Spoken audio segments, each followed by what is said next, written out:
जो लोग रास्ते में मंदिर को देखकर प्रणाम करते हैं उनके साथ क्या होता है, ये कोई साधारण बात नहीं है।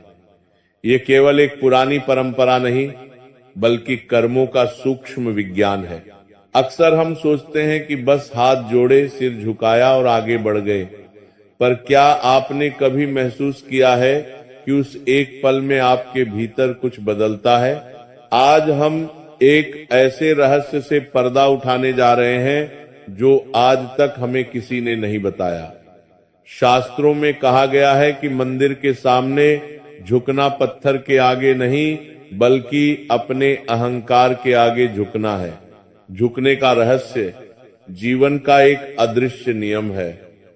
जो स्वेच्छा से झुकता है उसे परिस्थितियां तोड़ती नहीं, लेकिन जो झुकना भूल जाता है उसे जीवन खुद झुकाना सिखाता है।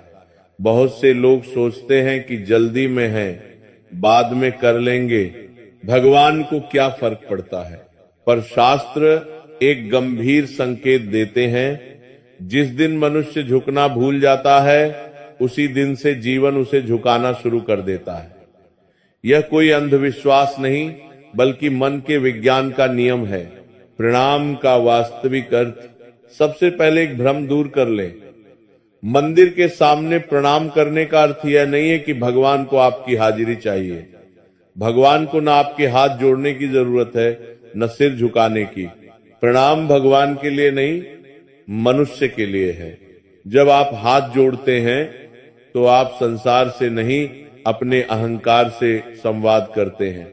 जब आप सिर झुकाते हैं तो आप मूर्ति के आगे नहीं अपने भीतर के अभिमान के आगे झुकते हैं। दृष्टांत एक, राजा और साधु की कथा। एक अत्यंत शक्तिशाली और धनवान राजा था। उसके राज्य में एक साधु रहते थे। राजा जब भी उस मार्ग से गुजरता कभी प्रणाम नहीं करता था। उसका मानना था कि मैं राजा हूं, मैं क्यों झुकूं। समय बीता और राजा के जीवन में संकट आने लगे। युद्ध में बाधाएं, मन में अशांति और निर्णयों में भ्रम होने लगा। जब वह विवश होकर साधु के पास पहुंचा तो साधु ने मुस्कुराकर कहा, राजन, तुम्हारे संकट दंड नहीं, तुम्हारे अहंकार का परिणाम है। जो झुकना नहीं जानता वह सीखना भी नहीं जानता, और जो सीखना नहीं जानता वह भूलों से भर जाता है। उस दिन राजा का भाग्य नहीं बल्कि उसकी बुद्धि बदल गई। प्रणाम चमत्कार नहीं करता, वह आपका दृष्टिकोण बदलता है। दृष्टांत दो, किसान और मिट्टी का सम्मान। दो किसान थे। पहला किसान खेत में जाने से पहले मिट्टी को प्रणाम करता था, जबकि दूसरा उसका मजाक उड़ाता था। पहला किसान कहता था, मैं मिट्टी को नहीं अपने अहंकार को झुकाता हूं। जब मैं झुकता हूं तो मुझे याद रहता है कि मैं मालिक नहीं, सिर्फ एक सेवक हूं। इसका फायदा यह हुआ कि वह धैर्य रखता था और क्रोध में गलत निर्णय नहीं लेता था। अंततः उसकी फसल हमेशा बेहतर होती थी। सच्चा प्रणाम क्या है? मंदिर वह स्थान है जहां मनुष्य को उसकी सीमा याद दिलाई जाती है। रास्ते में मंदिर दिखना एक आध्यात्मिक संकेत है। जैसे कुदरत कह रही हो, रुक मत, बस एक पल के लिए विनम्र हो जा। याद रखिए, जो मनुष्य अपनी इच्छा से झुकता है जीवन उसे कभी विवश होकर नहीं झुकाता। अगली बार जब रास्ते में मंदिर दिखे तो रुकिए भले नहीं, पर झुकना मत भूलिए।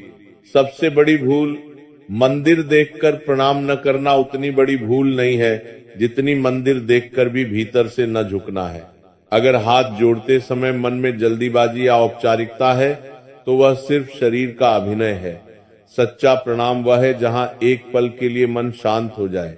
भक्तों, अगर आज की यह जानकारी और ये विचार आपके दिल को छुए हों तो इस वीडियो को एक लाइक जरूर दीजिएगा। हमारे धर्म और शास्त्रों में छिपे ऐसे ही गहरे रहस्यों और जीवन को बदलने वाली सीखों से जुड़े रहने के लिए आपके अपने चैनल का नाम यहां बोले को अभी सब्सक्राइब करें और वह बेल आइकॉन घंटी जरूर दबा दें ताकि ज्ञान की कोई भी कहीं आपसे छूट न जाए।